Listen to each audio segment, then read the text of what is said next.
নমস্কাৰ।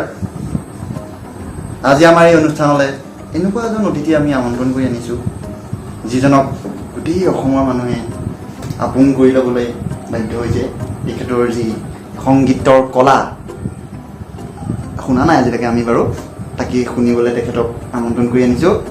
তেখেত হৈছে আমাৰ লক্ষ্যপান বৰা। নমস্কাৰ জ্ঞাপন কৰিছোঁ আপোনালোকৰ চেনেলক।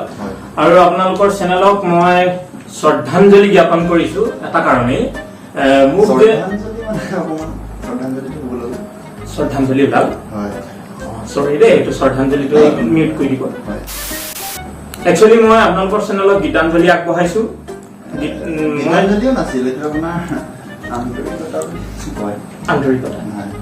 আন্তৰিকতা জ্ঞাপন মই কৰিছোঁ এটা কাৰণে কৰিছোঁ যে মই ইমান এটা বিখ্যাত গায়ক হৈও আপোনালোকে জানি শুনি মোক মাতিছে, মোৰ দুআষাৰ কথা শুনিবলৈ মাতিছে।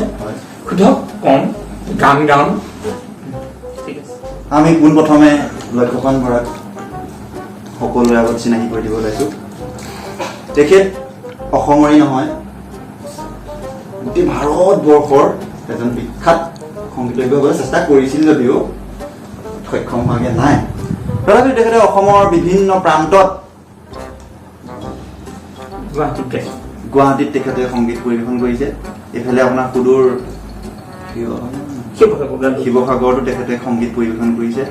এইফালে আমাৰ আপোনাৰ লখিমপুৰতো তেখেতে ৩-৪বাৰ সংগীত পৰিৱেশন কৰিছে। আপোনাৰ ঢকুৱাখানাতো তেখেতে সংগীত, এনেকে বহুত জেগাত তেখেতে সংগীত পৰিৱেশন কৰি আমাৰ মাজলৈ কৰি আহিছে। মাজুলীক ক'বলৈ পাহৰিলোঁ, মাজুলীত তেখেতে তেখেতে তাত নেগালে যদিও মাতিছিল তেখেতে নাও নাপালে তেখেতে। এনেকে আপোনাৰ বিভিন্ন প্ৰান্তত তেখেতে সংগীত পৰিৱেশন কৰি আমাৰ সমাজলৈ সুনাম কঢ়িয়াই আনিবলৈ সক্ষম হৈছে নেকি? গতিকে আজি মই তেখেতৰ ওচৰত পাই পেলাই নথৈ আনন্দিত হৈছোঁ। গোটেই অসমৰ ৰাইজক তেখেতে আমাক সংগীত পৰিৱেশন কৰি দেখুৱাব। আজি তেখেতৰ বিষয়ে দুআষাৰ আমাক ক'ব। তেখেতে কেনেধৰণে সংগীত জগতত ঘূৰি দিছিলে, কি কি অসুবিধাৰ সন্মুখীন হৈছিলে, কি কি কষ্ট কৰিছিলে, সেয়া আমাক জনাব আজি। তাকে বাৰু আমি আপোনাৰ পৰিয়ালবৰ্গৰ বিষয়ে পিছত জানিম। এতিয়া প্ৰথম আপোনাৰ মেইন টপিকলৈ আহোঁ। এনেই আপোনাৰ ঘৰত কোন কোন আছে বাৰু? ঘৰত পিছত শুনিম আপোনাৰ। প্ৰথম আপুনি আমাক ধুনীয়া এটা সংগীতেৰে আমাৰ এই অনুষ্ঠানটো সুস্থ গীত এটা গাওঁ। জুবিন দাৰ গীত এটা গাওঁ, মায়াবিনীটো গাওঁ, যি মন যায়।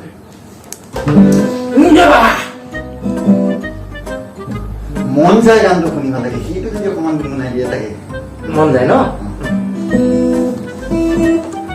মন যায় মোৰো মন যায়, এইটো গান হয়নে? পাৰিছেনে গাবলৈ? মোৰো মন আছিলে গান গাবলৈ। বাৰু হেৰি কওকচোন, আপোনাৰ গানটো গাব বাৰু, বেলেগ এটা কথালৈ আহোঁ। আপোনাৰ থৈ দিওঁ ন, শুনিম, গান শুনিম। আপোনাৰ গান শুনিবলৈ মাতিছে আপোনাৰ। এনেই আপুনি কোনজন সংগীতজ্ঞৰ পৰা অনুপ্ৰেৰণা পাইছে আমাক জনাব পাৰিবনে?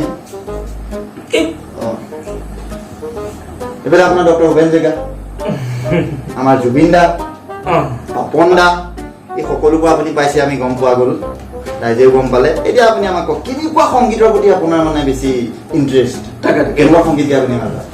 এতিয়া চাব, আপোনাৰ ক্লাছিকেল সংগীত আছে, আমাৰ আপোনাৰ ভূপেন্দ্ৰ সংগীত আছে, আপোনাৰ জ্যোতি সংগীত, ৰাভা সংগীত, ঢেৰ ধৰণৰ সংগীত আছে। আপুনি কেনেকুৱা সংগীত গাই ভাল পায়? মই জ্যোতি সংগীত গাই ভাল পাওঁ।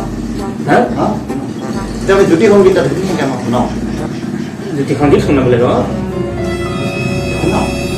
মই হিচাপ কৰিব যাব পাৰোঁনে বাৰু? পাৰিব। এতিয়া মানে লাইভ টেলিকাষ্ট হৈ আছেতো, পিছত আপুনি এতিয়া জ্যোতি সংগীত আমাক শুনাওঁ।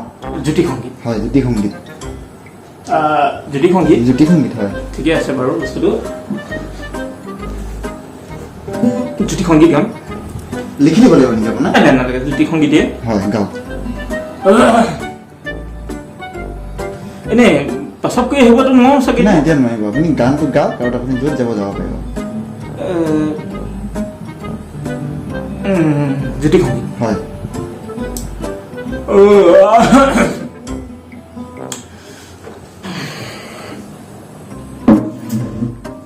মোৰ জোৰতকে লাগিছে, মই এপাক ঘূৰোঁগে নেকি? জ্যোতি সংগীত নাজানে আপুনি আৰু গছে গছে শুনা নাই আপুনি গছে গছে হয় আপুনি তাকে কোৱা নাই কিয় জ্যোতি সংগীত বুলি ঠিক আছে বাৰু সেইটোকে গাওকচোন অকণমান গছে গছে হয় গাওক গাওক গাওক দি থাকিব চিট গাওঁ গছে গছে গাব লাগিব গছে গছে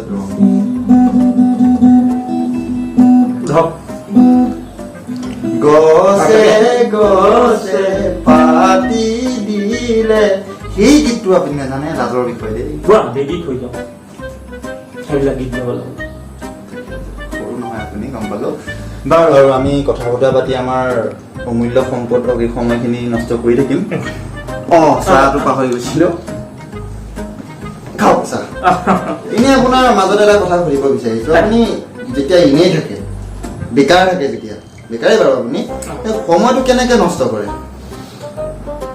এতিয়া চাওক বহুত শিল্পী এতিয়া আজিকালি আমি দেখিছো ছচিয়েল মিডিয়াত বহুত শিল্পীয়ে তেওঁলোকে আপোনাৰ খেতি বাতি লগা দেখুৱাই ভিডিঅ'ত তেনেকে সময় নষ্ট কৰি আছে সময় নিয়াই আছে আপুনি আপোনাৰ মূল্যৱান সময়খিনি কেনেকে নষ্ট কৰে এতিয়া চাব দেই আমি অলপ দিনৰ আগত দেখিছো কিছুমানে আপোনাৰ ল'ৰা ছোৱালীৰ লগত খেলা ধূলা কৰি ভিডিঅ' দি দিছে ছচিয়েল মিডিয়াত আপুনি দেখিছে চাগে তেনেকে সময়বোৰ তেওঁলোকে নিয়াই আছে আপুনি কি ধৰণে আপোনাৰ মানে এই লকডাউনেই হওক বা আপোনাৰ এনেই থকা সময়খিনি কেনেকে পাৰ কৰে ভাল প্ৰশ্ন এটা সুধিছে লকডাউনত মই এতিয়া চাব দেই মাজতে এটা আপোনাৰ গান ভাইৰেল হৈ গ'ল কওক আপুনি কওক ভাইৰেল ক'ব দিয়া নাই ন মই কথাবোৰ মানে কি হয় এই যে আমাৰ অনুষ্ঠানটো যে গম পাইছে না এই অনুষ্ঠানটোৰ জৰিয়তে আমি মানুহক সোমাবলৈ চেষ্টা কৰি আছো প্ৰথম কথা মোক ইনচাল্ট আপোনাৰ সেই এতিয়া আপুনি চাওক আপুনি আপোনাৰ মূল্যৱান সময়খিনি আমাক দিছে হয়নে আপোনাৰ ইমান মূল্যৱান সময়খিনি আমাক অকণমান দিছে আমিও আমাৰ মূল্যৱান সময়খিনি আপোনাৰ লগত নষ্ট কৰিছোঁ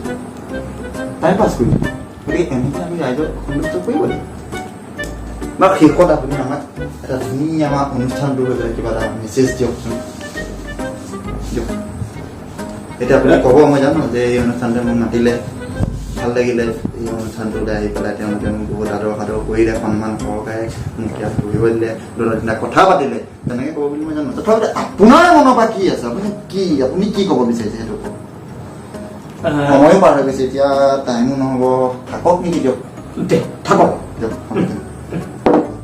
নমস্কাৰ এনেকুৱা অনুষ্ঠানলৈ মোক আৰু নেক্সট টাইম নামাতিব মই বহুত কথা শিকিলো আহোঁ